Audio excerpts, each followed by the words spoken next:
Hey, good morning everyone. Welcome to Everyday Faith Day 9. Hope you guys are doing amazing today as we jump into the passage which comes from Hebrews 12, 1 and 2. And we're talking about resilience this month. It says this: "And let us run with endurance the race God has set before us. We do this by keeping our eyes on Jesus, the champion who initiates and perfects our faith." And if you keep reading, it says, one way to broaden your perspective is to look to Jesus and follow the example he set for us. Jesus knew that he would suffer, and he knew that he would go through what he would go through would require an incredible amount of grit and resilience.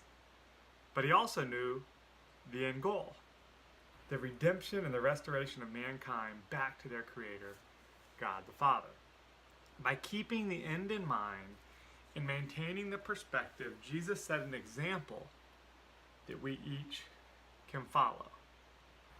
When we keep our focus on Jesus through disaster, through catastrophe, through hardships, through bumps in the road, we put ourselves in the best position possible to navigate the problems and come out stronger on the other side. Take a moment today to reflect on the questions below and shift your perspective. So here's the questions.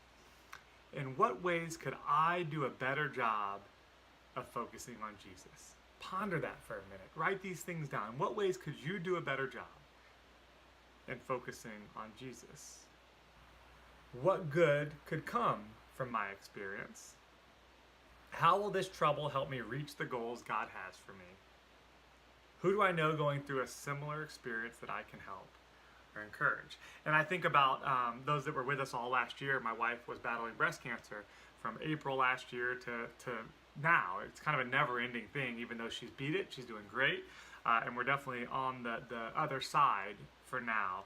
I think about often as we were going through it, looking back at all the things God has done to prepare us for that chapter of our lives.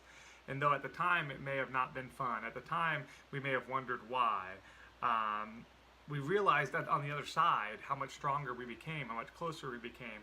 She's now pursuing a career in helping others that are going through this as well in the nursing industry, or in the nursing field.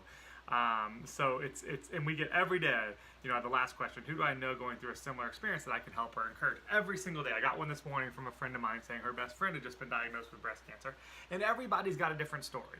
And Rachel's not the one to reach out to people and say, well, here's my story, because they're all going to be different.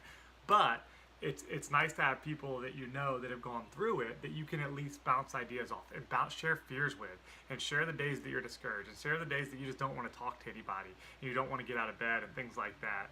And cancer's a pretty heavy one, but what is that thing for you? Maybe it was a loss of a job, or maybe it's a new career, or maybe it's the loss of a loved one, whatever it may be. In the end, Jesus has a different plan, another plan, a better plan than we could ever even imagine, no matter what hardships we are going through. So again, ask yourself those questions today.